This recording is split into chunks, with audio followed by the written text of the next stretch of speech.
All right, so I'm so happy to see all of you guys. Thank you so much for showing up and making the time in the last minute here.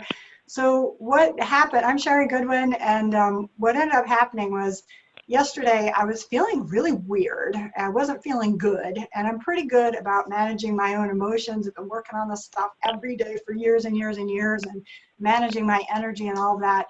I wasn't in a good place, and I think I had all these what I call energetic hanger-oners and and my own stuff too, not just other people's stuff, but I had my own stuff too, and I was having a little trouble coping with that, and I was like, what am I getting depressed? You know, what's the deal here?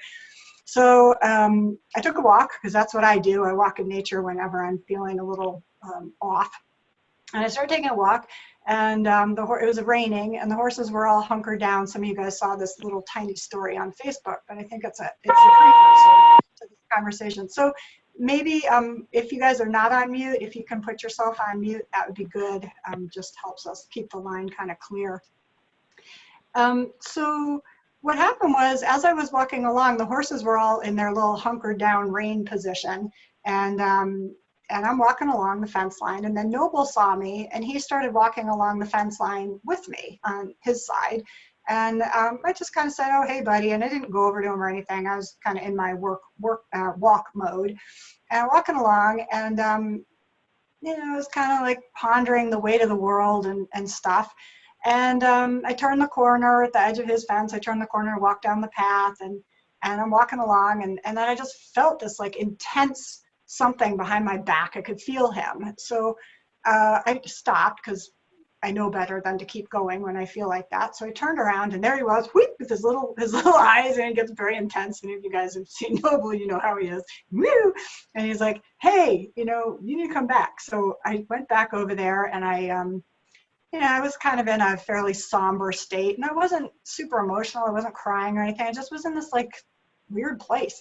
So I put my palm out for him to just kind of sniff, and then well, my fist, and then I opened my hand like this, and he put his little muzzle in there, and he can be very mouthy and grabby, and he's just all engaged in life like all the time. So, but he didn't do that. He just rested it so gentle, and he started brushing my palm with his little whiskers, and I mean, it was so special and so beautiful. And then he took his little tongue out, and his tongue had all these little grassy blades, like all sticky with, you know, horse saliva, which is kind of gross, but sweet. And he's started rubbing that against my hand, and like sharing his little grass blades with me and putting them in my hand. And oh my gosh, you know, it was so precious. And then he took this breath, he kind of looked in my eyes, and he took this breath, and then he put his head down, and he started grazing by my feet. Now, I don't know about you guys, but geldings, male horses, they love feet. I don't know what's up with that. They're always trying to like eat feet and grab shoes and stuff. And he's notorious for grabbing shoes. He didn't grab my shoes. He just nibbled these like little, there wasn't even anything to eat, like tiny little blades of nothing right by my shoes, and stayed right by my side. And it was only a few minutes, but I felt this shift. And then I went, which is funny, because it's the same thing I'm always waiting for in horses. I'm always waiting for that breath, right? And I did it. And he just looked at me, and then he walked away. And it was like, my work here is done, you know? And I felt great. I was like, oh, I'm okay now. And so I continued on my walk, and it made me feel like, okay, there's something else here. There's something bigger. And this word herd immunity came into my mind, and I thought, herd immunity, that's what I keep hearing. That's the new buzzword around this virus and everything, how to build herd immunity. And I thought, oh, well, I've got a herd. It's not that kind of immunity, but maybe it is the same thing. And what are the parallels? So that kind of lodged into my head.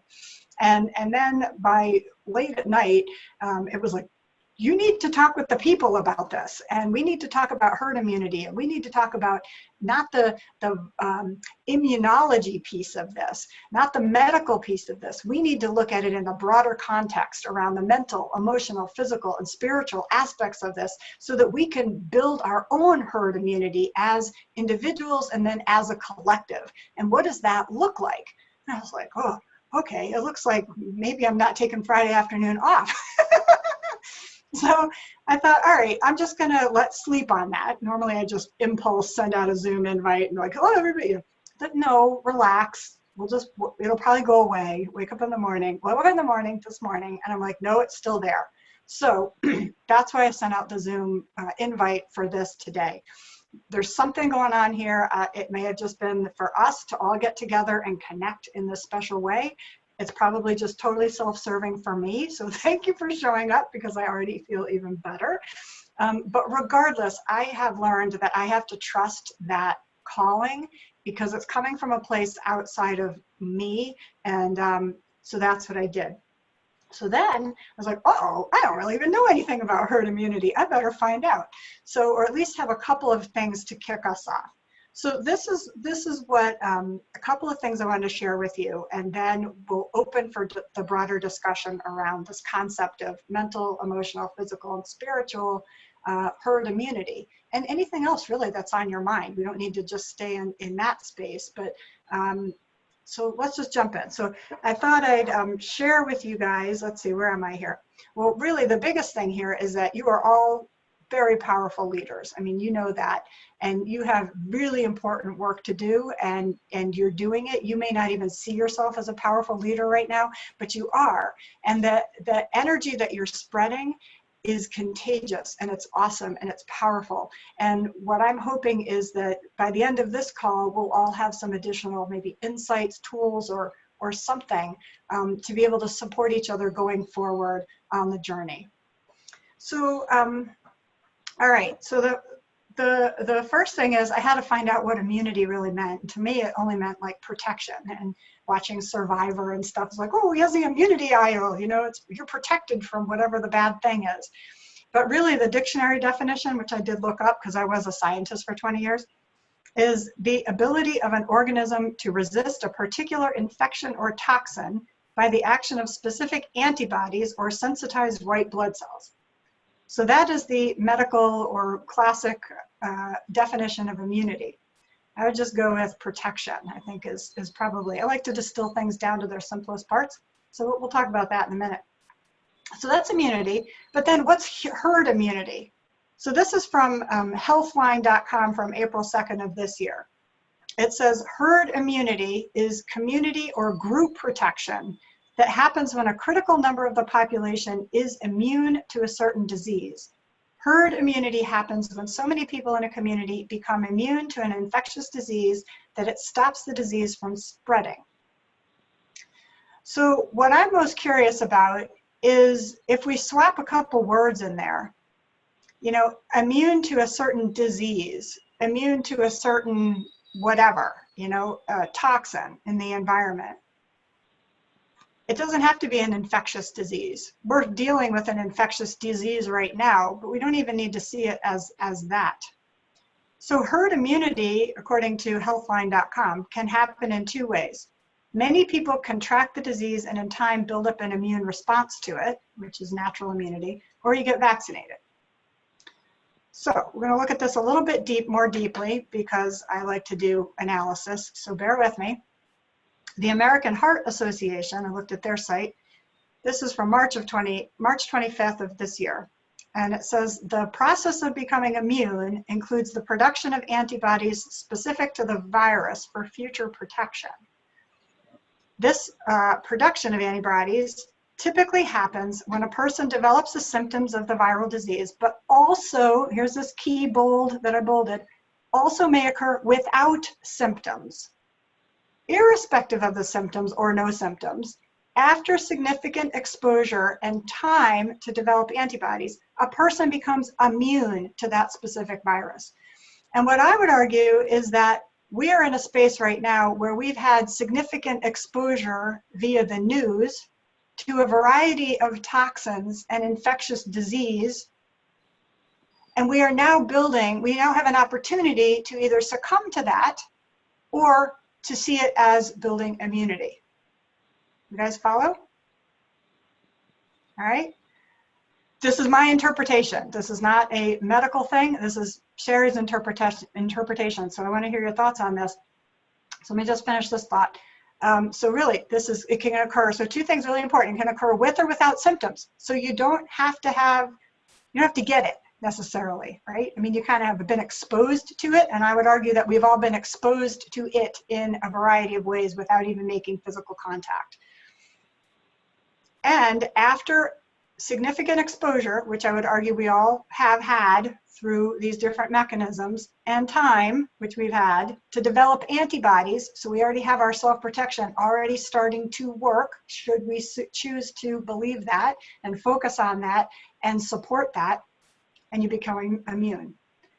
Here's what happens. If a large group of people, the herd, which is all of you guys and me and everybody in our world, sorry, I lost my place. If a large group of people, the herd, is immune to a virus, then an individual in the middle of this group is unlikely to become infected.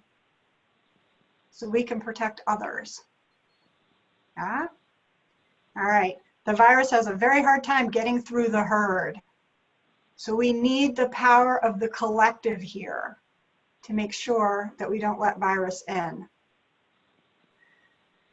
All right, questions on that before I talk about horses for a minute? Lot to digest? I have a question.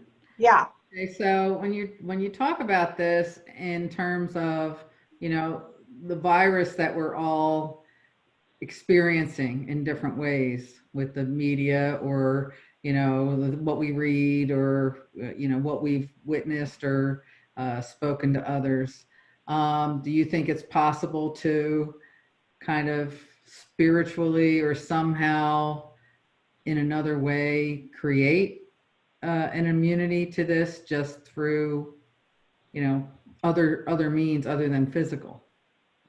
Perfect, Donna. What a great question. I mean, it's a brilliant question, and that's where we're going. So thank you for that transition. This is where we're segueing into, all right? That's perfect, right on cue. Hold that thought, hold that thought.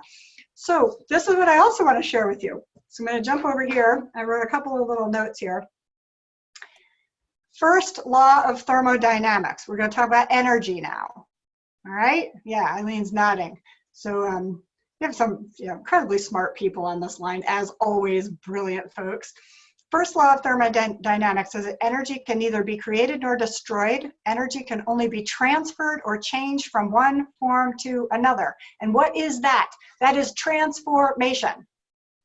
We all have the power to transform this whole situation, I believe, through mental, emotional, physical, spiritual aspects on a daily basis. All right? Go in here with the energy. So let's take it one spot further. So horses always, what does this have to do with horses and herd dynamics? As you guys all know, horses are super sensitive to energy, and they give us feedback moment to moment on what's going on. So they're always looking at things from 3 different perspectives at least, probably way more than this, but I, again, distill things down to their simplest components. Awareness, they're asking themselves, am I safe? Am I safe? Is it safe? Is he safe?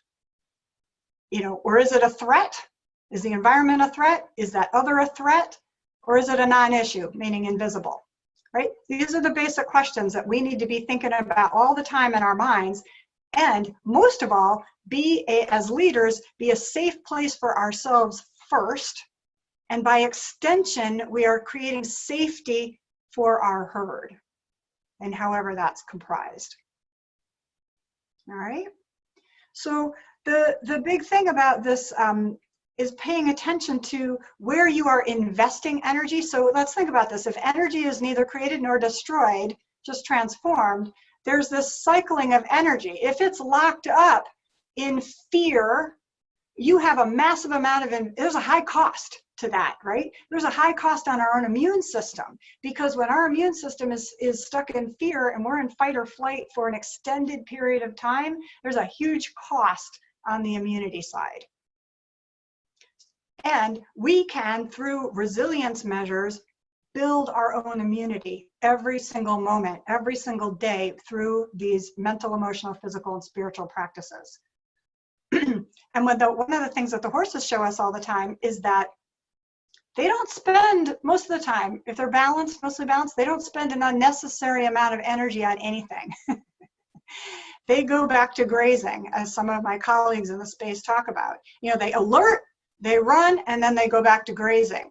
Humans alert, get in this spin of, oh crap, oh crap, oh crap. You know, even if this threat is kind of gone, we have a perception of a threat, and we cycle, and we keep feeding that energy. So all of our energy that's being used for, could be used for sustenance and love and nurturing, is all shuttled over to this one spot for a long time. And there is a high cost on that. Horses don't do that. They go back to grazing, they recharge. Right? So there's just really two fundamentals there, is that first law of thermodynamics, and then this where are you using your energy? How are you using your energy? So I'm going to pause there. Yeah, Eileen. Go ahead. High cost to that. Can you be more specific?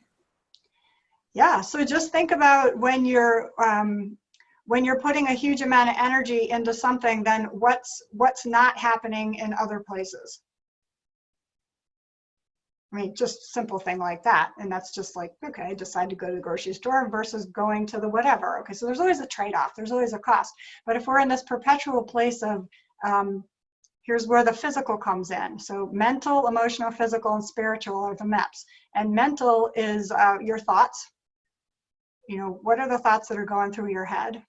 Emotion is your feelings, and Bobby's the expert on that. We can talk about that. You know, how am I feeling about this? And then physical is your physical world, your physical reality, your physical body, the container that's holding you, and then everything around it, including your work, your people, your animals, everything. And then spiritual. And so we need to be mindful of these 4 different areas and make sure that they're in balance as much as we can, or if they're a little bit out of balance, which of course are going to be out of whack right now, is to identify and then have enough resiliency in the system to bring it back into alignment. So in your case, Eileen, you know, like a plane, you've got some turbulence in the system, boom, boom, it's bumping around in the clouds. And then, you know, you've got the controls and you get it back and poof, there you go. Now you're smooth. Now you're in a good air spot. It's that kind of thing. We want to be that for ourselves, and we want to, by extension, be that for others. And try not to spill the drinks while I'm doing it. Exactly. Okay, so thoughts from you guys, you know, mental, emotional, physical, spiritual, you know, what I'm feeling is that we all have these individual acts, these practices, these thoughts that drive our feelings, that drive thoughts, that drive behaviors, that can either increase immunity or deplete immunity. What are your thoughts on this? Well, I'm pinging on a couple of different things. And Yeah. The first thing, going back a little bit in the conversation, is that the linguistic origination of disease is dis-ease, lack of comfort. So not necessarily just a bacterial or viral illness.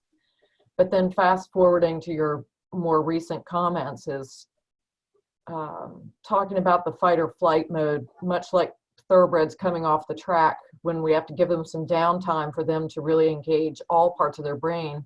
It's the same thing that we do with kids, is for those kids that we're trying to increase their resilience, making sure that they're using not only their amygdala, the fight or flight mechanism in their brain, but all of the prefrontal cortex and all of those more creative and analytical parts of the brain. Now, I think we cease to become ourselves when we go back to that amygdala-driven thought process, you know, because we're no longer able to use, even as adults, that creativity. So building that immunity, I think somehow is tied to making our fight or flight mode less used. You know, how do we maintain so that we don't continue to use that pathway, that very primitive neural pathway, and continue to use the imaginative, creative, aware, open, easily pivoted part of the brain. I think that was really what really came to me, and maybe specific to my current situation. Yeah, thanks so much, Len. So Bobby, let's go to you. I saw you had your hand up there. Go ahead. Well, the thing about flight, freeze, fawn, friend, all of those things that are tied to panic, which is what you're talking about. Panic is a life-saving emotion, and it only comes up when it feels like its life is endangered, or if you have frozen panic from a previous life-threatening engagement like PTSD. Most of what people are stuck in these days is not so much panic, because panic comes up and goes away. It's anxiety, or what we call pangxiety, a combination of panic and anxiety. And anxiety is fear for the future and the unknown. And so the steps you want to take to help with anxiety when it does come up is to ground yourself and to bring yourself back to the moment, however you do that. Like Sherry, you walk in the rain, and other people do different things. The other thing is fear. There is a whole lot of fear around this.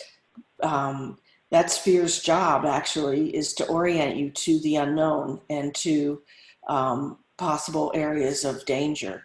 And so it's doing its job. In order to release the fear, you need to do some grounding and just trying to stay as present as possible, and using your resourcing to resource yourself in positive ways, like what we're talking about here. So I just want to mention that the whole triune brain model has been disproven and is no longer accurate. So there is no reptilian brain or old, like ancient kinds of neural pathways.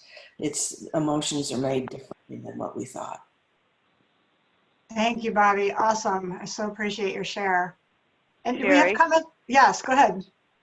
It's Nancy. Nancy number 2. I wanted to pick up on what Bobby just said about grounding and being in the moment, because I think one of the things that's been helping me a great deal in these last few weeks is the fact that I spend more time here with my animals than I do with random groups of people. I mean, there are people here, and there are people that I talk to on the telephone, like Sherry, for example, but I spend a lot of time with my horses, my dogs, my cats, and the various wild animals that are out here in the countryside. And I have had the opportunity thus to sort of share their outlook on the day every day. And I think that is very, very grounding, and it helps me stay in the moment. It helps me hit the off button on the television set. And although I stay current with the news, I don't plunge into the news and start flailing around in that pond with everybody else. I can dip my toe in and then say, nope, not going there. I'm going to go back outdoors with the animals and the rest of nature. And that's been a huge help to me. So it is, thank you. In a way, it is literally the herd, where that herd might be equine, bovine, canine, feline, or whatever you call a deer or a squirrel. That's been helping me. Love that, Nancy. Thank you so much. Yeah, I mean, really, the community is the herd is the extension. It's the whole. It's the whole. And I love what you said about that. And Jan Sneed, did you have something? I thought I saw your light. Yeah, I did. And it kind of bounces off of what Nancy was just saying when, she goes out and removes herself. And I had to take it a step before that and be able to look at my feelings or look at the feelings of my staff or my family. And sometimes those feelings came to me through their behaviors, not so much what they're saying. Nobody's coming up to me and saying, I'm afraid of this. They're acting differently. They're behaving differently. And I felt for me, I had to, my best course was to help them because it helped me because when they're upset, then I start, you start to get that vibe. Like you'll see it run through dogs and horses, where they're going, why are you barking? I should be barking. And what I think has kind of worked is with friends and family, we've kind of talked about it. Well, when they start saying something, say, well, why do you think you feel like that? So that we can start to identify it and then determine whether it was real or not. And I find that a lot of the fear I have seen is not necessarily real. The anxiety produced was absolutely real. But when we talked about it, the fear was like, okay, well, what can we do to get over that fear or to work with it? And then it was like, oh, and then the anxiety dropped, and then the panic started to fade, if there was panic. And it, for me, and it works kind of for my brain to kind of break it down and back it up and kind of look at it. Love that, Jan. Yeah, so kind of breaking it down and into the baby steps. Nancy, Kerwin. You know what? Fear stands for false evidence appearing real. Yeah. Yep. Yeah, and you know what, Nancy, Kerwin, we were laughing about that the other day because I was thinking about that, false evidence appearing real, and that's definitely a perspective shift. You have to kind of really get to, some of the questions I always ask myself is, what is true now? What is true now? Because like Bobby was saying, is the anxiety is projecting into the future of worst case, you go right to the hellish spot. And I have to back myself up, and this goes to kind of Jan Steed's point of like, okay, let's get present here, what's really happening right here, and usually it's not that bad. And sometimes it is bad. And so I created this kind of acronym for real evidence appearing real, which is REAR, R-E-A-R. And I it gave me a chuckle because I thought about Noble and all my days with him when he was wild, and he'd rear. He loved to rear. His mother reared, the great rearers, fabulous hind end, so impressive. But not when the hoofs are like straight up over your head. And this was only when I was doing in hand stuff, not in the tack, thank God. But still, this is real evidence appearing real. And this is where it's dangerous. And like Bob was saying, it's information, it keeps you safe, get out of the way. So we need to discern, because sometimes it really is bad. I mean, if you're in the proximity on the front lines here with these COVID-19 folks, that's a real physical challenge right there. So, but I love all of the integrated coping strategies you guys have mentioned already. And I was thinking of this morning when I was petting Lucy. I was like, wow, right now I am doing everything, mental, emotional, physical, and spiritual, just petting her and being totally present with her. I'm loving on her. She's physically right here, and I'm touching her, and that's awesome. Mentally, I'm thinking, what a sweet, loving dog. How lucky am I? So that's the thoughts. That's the M part, the mental part. Emotionally, she's given me a total warm fuzzy, and spiritually, we're just connected. So you can get all of, talk about efficiency. I'm like, optimization expert over here. Just go get that dog, love on the cat, kiss the horse. You got the whole thing going right there for you, and do that as much as possible. So the focus, what happens is I think now is there's competition for your focus, and there's so much strong competition on the fear and anxiety place, which is, it's highly in training, right? There's a lot of energy over there. There's a lot of energy being invested over there. You can get sucked over there and can't get out. So we need to be mindful about setting our boundaries, like Nancy Dillon was saying, about, okay, I'm stepping into the water. Like I always say every night, I do watch the news because I need to be informed. I always laugh about it. I tell Jim before I get on, I say, well, it's time for my nightly dose of terror, and I go in half an hour. I'm like, oh my God, I come out of that. I'm like, they give you like, what, 1 minute of a little uplifting thing at the end. It's like, that's supposed to make it better. Okay. But that's also exposure, right? A little bit of exposure here and there can build strength. So we don't need to eliminate it entirely, because then you're not aware. We need to be able to touch it, see it for what it is, and then lead yourself out of it to a place of safety. I think, Kim, did you have your hand up?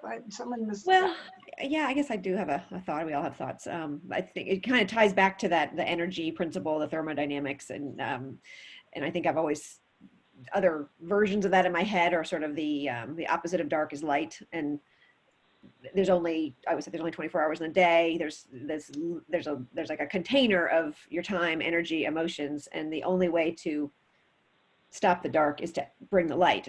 So that is what this is, like an hour out of our days and whatever we all have going on.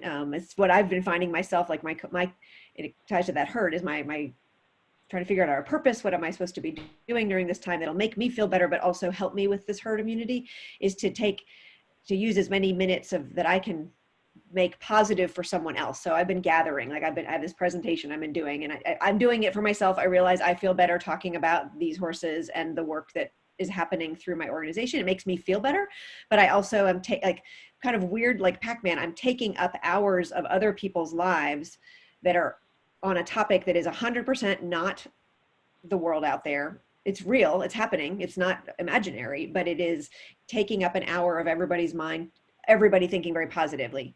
And if I can give everyone an hour of positive thinking, like we're doing today with this, that's one less hour of negative.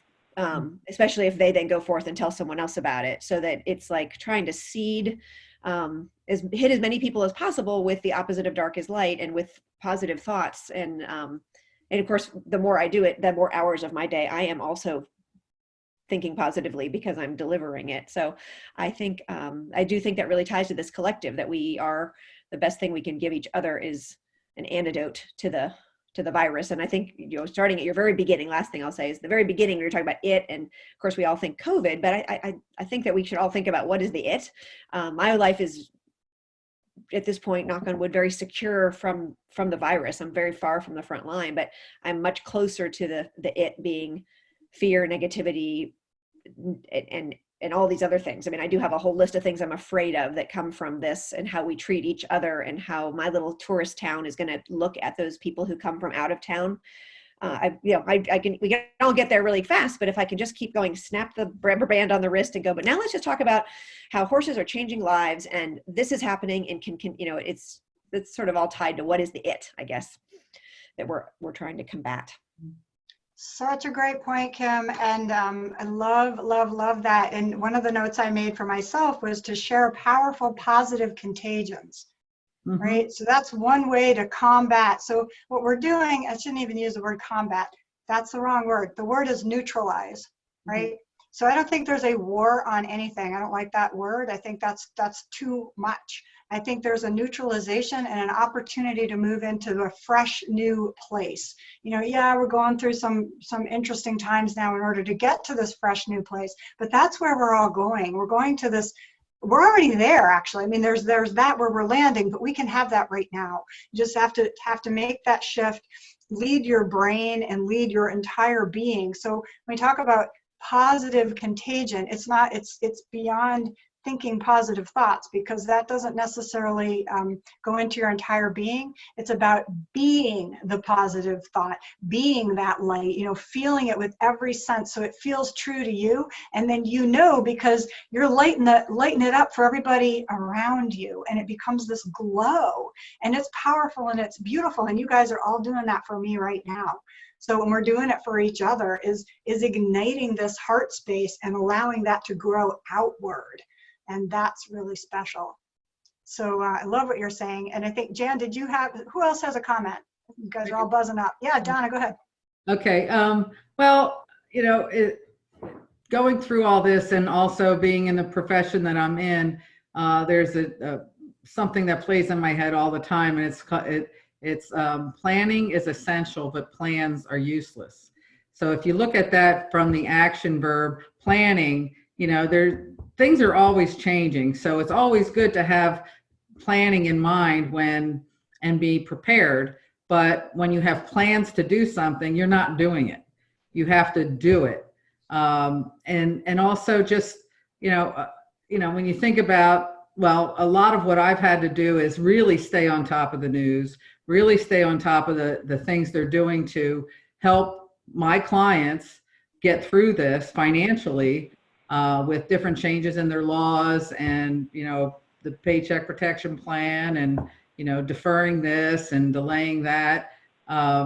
So I have had to be on top of the news, but, I get encouraged, by things that kind of remind me that this is not the worst thing our world has ever gone through, and having faith in our fellow humans who are constantly trying to solve a problem. And, the momentum is growing, but if you hang on what happened yesterday, you're behind.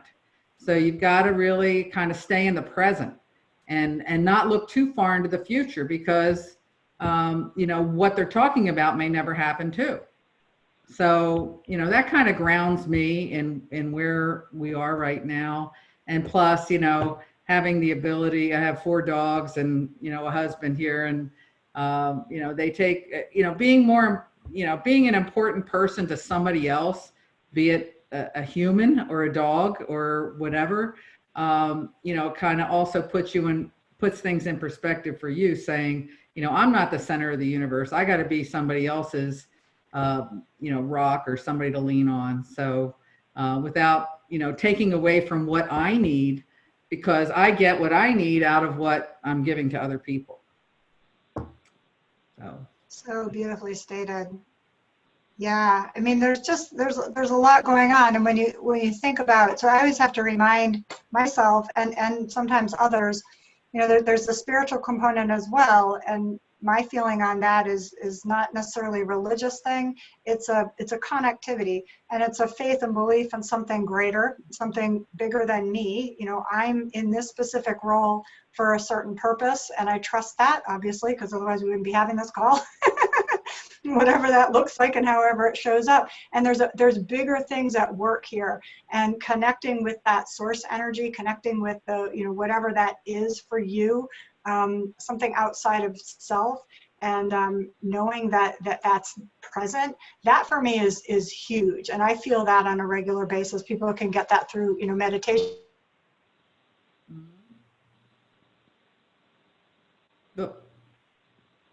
We lost you, You Terry. can let Sherry know her connection. You got a little frozen there, friend. Uh-oh. There she is. Okay. I'm back. Hang on a minute. I got cut out of my own call. There we go. You guys all right? I wanted to make one real quick comment. I don't know, it was about maybe 20 minutes ago. It felt like we had a little earthquake, just saying. I think we moved the earth here. Oh, yeah, we probably did. Thank you. Anything's possible, right? The sea of infinite possibilities. And yeah, we're speaking of possibilities, I mean, both Jim and I are on Zoom calls in Marshall with limited bandwidth. How is this? I mean, so this is a celebration, just this. Pretty impressive. And this is the thing too, is breaking it down into these tiny little things that you can appreciate moment to moment. That for me is really special. Whatever it might be, it's a little something from your animal or your kid or your friend or anything. Also, like Kim was saying, doing things in service to others, which is beautiful. And by the way, Kim is doing these fabulous presentations on the Second Chances program, which helps prisoners rehabilitate, talk about reinvention, through the Thoroughbred Retirement Foundation. And Lemon Squeezy is an ambassador for the Thoroughbred Retirement Foundation. So that's how we were connected before that, but that's how we're connected now. And she and I are going to do a little something, next week, the week after, we're getting that in a little webinar. So I'm honored to be on that with her. So this is the other thing, is mutual collaborations around things that fuel you. So, reach out to people who you love or you respect, or both, better yet, and collaborate. And it doesn't have to be a work thing. It could be anything. But being able to nurture yourself as a leader of your domain is really, really important. It's radical self-care time. That's good. So other thoughts? I'll stop yapping here. I've been yapping quite a bit. Well, all I can say, Sherry, is you have a knack for being able to bring me together with people in my life that I haven't seen in many, many years. So Kim and I are going to have some catching up to do. By the way, Kim, my son and daughter-in-law live in outside of Chatham in New York. So yeah, we'll have to come up and visit you when the time is right. Please do. No, I think that there are those magical connectors in the world. Sherry, we all know, is one of them. And I believe that all of these four-hooved creatures also are amazing at drawing people together. And then it's up to us to what do we do together? And that's what you're sort of challenging us here in a wonderful way, Sherry, is like, what can we each do? What can we do together? Because we have to take care of each other. And then all those out there who don't have whatever resources they need to help themselves, we have to help them. A lot of people are going to need a lot of help now and going forward. And there's an opportunity to be the light. I think you are that light for us. Oh, thank you. Thank you. Well, you guys it's right back at you. I mean, you guys are all bright lights. You're shining it all around. And I love being here with you. And, the other thing too, is that that's why I started that Facebook group too. I was like, all right, I've got all these incredibly great people, whoever, and some people don't want to share on Facebook, totally fine. I totally respect all of that privacy. It's all good. But this is just an opportunity, so there's so many people to connect with just even in that group who are, whew, wow. I mean, it's really amazing. And then for folks who are like Lynn's more on the front line, working with the kids and stuff, and especially Boys and Girls Club, that's hard, I mean, so it's a constant, like, wow, this is the reality of their current situation. And, it's hard. So whatever we can do to support each other in this space, I'm in. So feel free to reach out. So what are you guys kind of taking away from, I know we've got to close out here. I want to be mindful of the time. What are some key takeaways from you, if you don't mind sharing, before we wrap up? And for me, it's just, we have this wonderful community of amazing people, and I'm so grateful that at the last minute you jump on and share your wisdom. So thank you for that. So grateful. Yeah, Bobby. I'm taking away that reinvention is not just reinventing me into another, to something external to me, to like from one job to the next. This time, at this moment in my life, reinventing me is reinventing the person who's been depressed and full of anxiety and fear into someone who is more balanced emotionally. And that this particular reinvention for me may be the biggest reinvention of my life. Mm-hmm. Whew. Yeah, that gave me chills. Thank you, Rob. Can I just say, I think it's great that we all are kind of reinventing, but as Bobby said, a lot of my work right now in this pause, I think I'm doing more on myself. And maybe that's the part of it that we all should be doing, is so that when we're allowed back out in the herd, we can be the corner, the strength where people can pull from. So beautiful. Thank you, Nancy. Does everybody do certain things every day to keep themselves grounded? Oh yeah, I definitely do. And I wrote about that in Reinventing Greatness in the last chapter in the resilience section. There's a whole bunch of stuff in there. But yeah, daily practice. I think that's important that you make a plan and do that. Yeah, you have to make promises to yourself sometimes. Like before this all happened, I would drive to the gym 15 minutes away, like 4 or 5 times a week. But I have a gym in my basement, and it's so hard to get down the basement. I have to promise myself I'm going to do it. And then, I've gotten up to 3 days a week now, so I'm happy about that. But walking the dogs, twice a day, and they don't let you forget. So that's something, that's something that, I don't mind at all. And when the clock turns 4, they're all there piled up. So it's something that, again, gets you outside, gets you in the fresh air, kind of clears the cobwebs. And, I sometimes can do it in the middle of the day just because you need a brain break. But yeah, it can be intense when you're not taking some time for yourself. Awesome. So one more closing thought. Go ahead, Eileen. I just wanted to offer a thought in Donna's words, just sort of made me think of it. First of all, it's been great just listening to a whole group of folks that I've never met before. You've provided a lot of, one of the things I didn't mention is I'm in the process and with Sherry's coaching, writing a book. And so there was just a whole lot of affirmations that came out from each of you. And I've been just jotting them down because these are themes that are already on my to-do list. And I just been jotting them down going, yep, yep, yep, yep.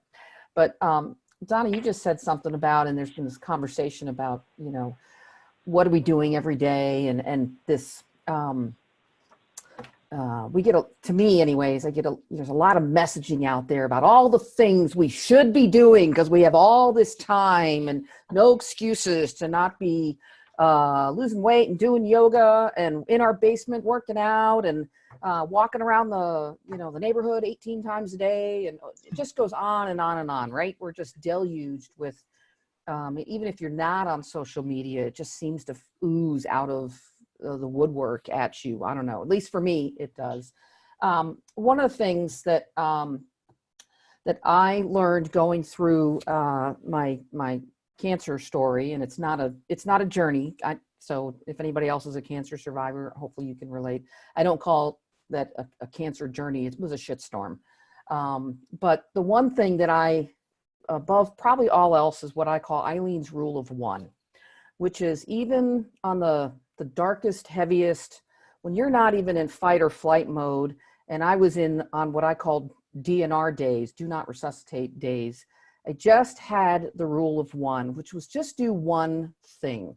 And if one thing today was just walk into the mailbox to get the mail, then that's what I did. And I gave myself, and Sherry gave me this word, gave myself the grace, and I didn't have that word at the time, and now I have that word in my vocabulary, to just be okay with doing one thing. And then as time went on, and I could do more than one thing a day, and now I'm nowhere near back to the stupidity of the multitasking years when we were like Bobby and I and DOD and everything else and contractors and all that. And everybody else, I'm sure, is the same. I don't even know you guys, but I feel like I know you, and I just have no doubt that you're cut from that same cloth. But just the rule of one is, and that's what I'm drawing on a lot these days as I'm scrambling from one side of the planet to the other, and wondering whether I'm going to be over there for 8 days or 23 days or whatever, each thing, the schedule changes and stuff, is just one thing. And I just have had to go back and draw upon those reserves of Eileen's rule of one, as I call it for me, and just find one thing today. And however seemingly inane to somebody else, but now we're getting into projections of how somebody else might be judging me.